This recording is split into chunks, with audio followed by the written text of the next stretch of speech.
Chaque semaine, je te fais découvrir un film ou une série que tu n'as probablement pas vu. Et aujourd'hui, c'est Lost City of Z de James Gray avec Charlie Hunnam, sorti en 2017.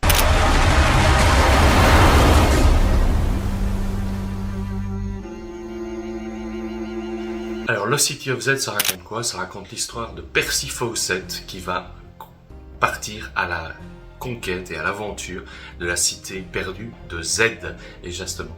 Donc Percy Fawcett, c'est un ancien vétéran de la Première Guerre mondiale qui est engagé pour cartographier les limites de plusieurs pays en Amérique du Sud, et il va faire la découverte de plusieurs vestiges d'une civilisation perdue au fin fond de l'Amazonie, et il va tenter d'essayer de la trouver pour rétablir le nom de sa famille au sein de la société anglaise.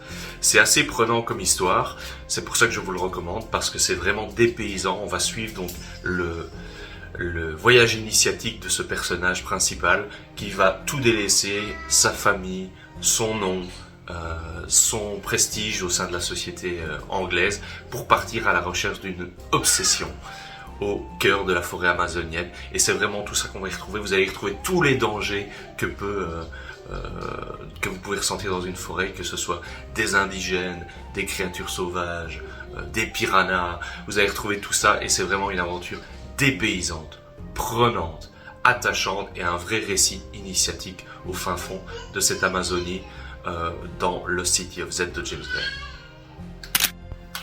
Une des autres raisons pour lesquelles je vous recommande Lost City of Z, hormis la mise en scène et le dépaysement signé James Gray, c'est bien évidemment la performance de Charlie Hunnam dans le film, qui est totalement à contre-emploi avec ce qu'il propose habituellement, donc dans Sons of Anarchy par exemple.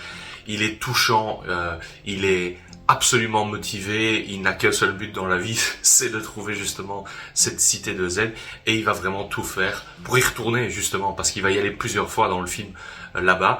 Il y a également tout autour de lui plusieurs acteurs, notamment Sienna Miller qui est excellente dans le film, qui joue son épouse. Il y a Tom Holland qui joue son fils, et qui justement joue un de ses meilleurs rôles au cinéma dans Lost City of Z.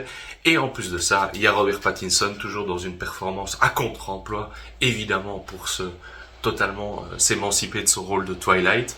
Et donc le casting est vraiment excellent, la musique est parfaite, et encore une fois, les décors. On serait bien resté plusieurs heures encore dans cette jungle en compagnie de Charlie Hunnam et de son équipe, et c'est pour toutes ces raisons que je vous recommande Lost City of Z de James Gray. Dites-moi en commentaire si vous l'avez vu, dites-moi si vous avez aimé, bien sûr, n'hésitez pas à nous recommander des films, et bien sûr, si ce contenu vous intéresse, n'hésitez pas à vous abonner et à mettre un petit pouce.